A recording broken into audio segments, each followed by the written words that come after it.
నా సర్వీస్ లో చాలా మంది థియేటర్స్ చూశాను సార్, కానీ ఇలా గాలిలో కోటను చూపించి మనకి కళ్ళు లేవనే గారడీ వాడిని ఇంతవరకు చూడలేదు సార్. వాడి మీద వెంటనే యాక్షన్ తీసుకోవాలి. ఇదిగోండి, అసలు అక్కడ బిల్డింగ్ కట్టలేదని కార్పొరేషన్ వాళ్ళు ఇచ్చిన రిపోర్ట్. ఆ హాస్టల్లో చదువుతున్న విద్యార్థుల పేర్లేవి జనాభా లెక్కల్లో లేవని ఇచ్చిన రిపోర్ట్. ఆ బిల్డింగ్ కి ఎలక్ట్రిసిటీ కనెక్షన్ ఇవ్వలేదని ఎలక్ట్రిసిటీ బోర్డు వాళ్ళు ఇచ్చిన రిపోర్ట్. అసలు అక్కడ బిల్డింగే లేదని చెప్పడానికి ఈ ఆధారాలు చాలు సార్. ఇదిగో. ఏంటి సార్? నువ్వు వెంకటరత్నాన్ని లంచం అడిగావని, అతను ఇవ్వలేదన్న కక్షతో ఆఫీసర్లతో కుమ్మక్కే ఇవన్నీ చేస్తున్నావని పై అధికారులు నమ్ముతూ నిన్ను ఉద్యోగం నుంచి డిస్మిస్ చేస్తూ ఇచ్చిన ఆర్డర్. ఇది చాలా అన్యాయం సార్. సారీ, అది మీరు తెలుసుకోవాల్సిన విషయం. ఉద్యోగం పోయినందుకు నేను బాధపడలేదండి, మరి ఇంత దౌత్యం అయితే ఎలా? ఇప్పుడు నేనేం చేయాలో చెప్పండి.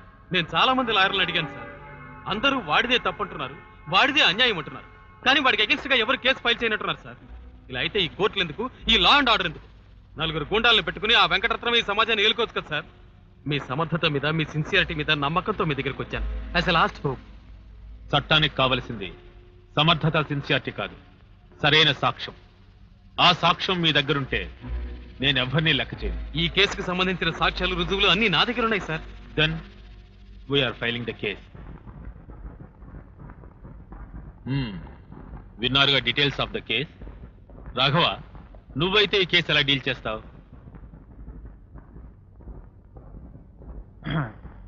ఈ కేసులో మేము ఎప్పుడో ఒక నిర్ణయానికి వచ్చేసాం. ఏంట్రా? మమ్మల్ని అడగటం కన్నా వాడిని అడగటం మంచిది. నేను ఆ నిర్ణయానికి వచ్చాను. ఏంటి వాడిని అడిగేది? వాడి దగ్గరికి వెళ్ళి ఏ పార్టీకి ఆ పార్టీ తీసేస్తానంటాడు. మీరు ఒప్పుకుంటే అదే కరెక్ట్ అనుకోండి, కానీ మీరు ఒప్పుకోరుగా. అందుకే ఒక చిన్న ఐడియా. ఏంటి? ఆ అనాథ పిల్లల కోసం కట్టకుండా కట్టిన హాస్టల్ డబుక్కని కూలిపోయిందని, 200 మంది పిల్లలు చనిపోయారని, పక్కనున్న మరో 3 బిల్డింగ్లు పడిపోయాయని సదరు వెంకటరత్నం మీద మనం కేసు పెడతాం. కట్టని బిల్డింగ్ కూలిపోయిందంటావేంట్రా? కట్టలేదు కాబట్టి కూలిపోయింది. కట్టని బిల్డింగ్ ఏ సెక్షన్ ప్రకారం కూలిపోయిందని అడుగుతున్నాం. వెంకటరత్నం కూడా ఇలాగే అడుగుతాడు, మనకు దొరుకుతాడు. అక్కడ కూలిపోలేదంటే కట్టలేదని ఒప్పుకోవాలి కదా. ఇప్పుడు కట్టానని చెప్పుకుంటున్నాడుగా, అప్పుడు కూలిపోయిందని ఒప్పుకోవాలి. ఒప్పుకుంటే కూలిపోయిన దానికి నష్టపరిహారం కట్టాలి. కూలిపోలేదంటే హాస్టల్ కట్టలేదని ఒప్పుకోవాలి. కట్టామంటే కూలిపోయిందని ఒప్పుకోవాలి. కరెక్ట్. ముందు వాళ్ళకి నోటీస్ పంపించండి. అశోక్ ఐడియాకి పేదవాళ్ళు చేపలా గింజుకుంటారు. మీరేం కంగారు పడకండి సార్. వాడేదో పెద్ద తెలివి ఉపయోగించాను అనుకుంటాడు, కానీ అంతకంటే అదిరిపోయే పాయింట్ నేను ఆలోచించాను. నేను నమ్మను, కానీ చెప్పు. చాలా సింపుల్ అండి. హాస్టల్ కూలిపోయిందని కదా నోటీస్ ఇచ్చాడు. అయితే మనం హాస్టలే కట్టలేదు కదండి, ఆ విషయం ఒప్పేసుకుందాం. బేరమంటాడు. థ్యాంక్స్. దాని మీద ఎంతవరకు మనం కవర్ చేసిన 2 కోట్లు కట్టాలి. దాంతో నేను బేరమంటాను. అమ్మో, కొంప మునిగిపోద్ది. ఏం చేద్దాం? కూలిపోయిందని ఒప్పేసుకుందాం. అప్పుడు మనం కట్టలేదంటానికి గవర్నమెంట్ కూడా సెక్షన్ నష్టపరిహారం కట్టించుకుని 10 ఏళ్లకు పైనే బొక్కలో దోసేస్తారు. నీ అబ్బా నీకు లాయర్ పట్టా ఇచ్చిన అనాలు రే. జామీన్ చూసుకుంటే మంచిది సార్. సంపేస్తున్నారు రే, సంపేస్తున్నారా బాబు, సంపేస్తున్నారు నాయను. సార్, అమ్మా పోనీ ఆఫీసర్ కి వెల్ఫేర్ మినిస్టర్ తో చెప్పించమంటారా? పెట్టేదిరా పెట్టేదిరా పెట్టి కనిపించట్లేదురా బాబు. పెట్టే మీ చేతిలోనే ఉంది కదండి. థ్యాంక్స్.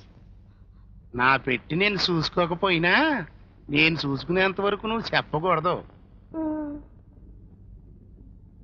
ఇగో సుబ్బరాయుడు, ఆ వెల్ఫేర్ ఆఫీసర్ సంగతి అట్టుంచి ఈ పెట్టి తీసుకెళ్లి ఆ లాయర్ గడి ముందు తెరువు చెప్తాను.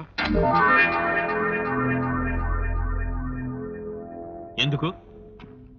సరోజిని హాస్టల్ విషయమై వెల్ఫేర్ ఆఫీసరు వెంకటరత్నం గారి మీద ఎగ్నెస్ట్ గా ఫైల్ చేసిన కేసు మీరు టేకప్ చేస్తున్నారని విన్నాం. ఆ కేసు మీరు టేకప్ చేయడానికి వీల్లేదు. ఇడియట్! నన్ను కేసు టేకప్ చేయొద్దని చెప్పడానికి నువ్వెవడు, వాడేవాడు? అన్ని చోట్ల కోర్టులో మాట్లాడినట్టు మాట్లాడితే కుదరదండి. నార్మల్. మాకు నచ్చని మనుషుల్ని డిసైడ్ చేయడం పెద్ద కష్టమైన పనేం కాదు. మీకు మాకు డైరెక్ట్ ఫైట్ లేదు కాబట్టి ఈ కాంప్రమైజ్. ఆ వెల్ఫేర్ ఆఫీసర్ సంగతి మేం చూసుకుంటాం, నువ్వు ఈ డబ్బు చూసుకో. Shut up rascal. Get out. డబ్బులు పడేసి కొనుక్కోవడానికి కోర్టులు, లాయర్లు మీరు వేసుకునే చెప్పులు కాదు. ఇలాంటి ప్రయత్నం చేసినందుకు ఇప్పుడే మిమ్మల్ని అందరినీ ఊహించగలను. ఆలోచించు. ఏంటో ఆలోచించేది? ఏమండి, మీకెందుకండి అలాంటి పెద్ద మనుషులతో? అబ్బాయి అశోక్ తో చెప్తే మాట్లాడతారు కదండి. నేను చెప్పాల్సింది చెప్పాను. ఎవరే మాట్లాడుకుంటారో మాట్లాడుకోండి. ఎవరేం మాట్లాడుకుంటారో మాట్లాడుకోమన్నారు.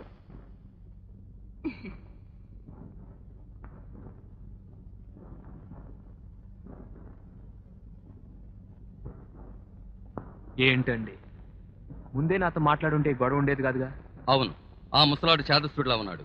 కుర్రాళ్ళు మీరన్న బుద్ధి చెప్పి ఆ కేసు విత్డ్రా చేసుకోమని చెప్పండి. ఇదిగో డబ్బు. ఎంత? 2 లక్షలు. ఆ? 2 లక్షలు.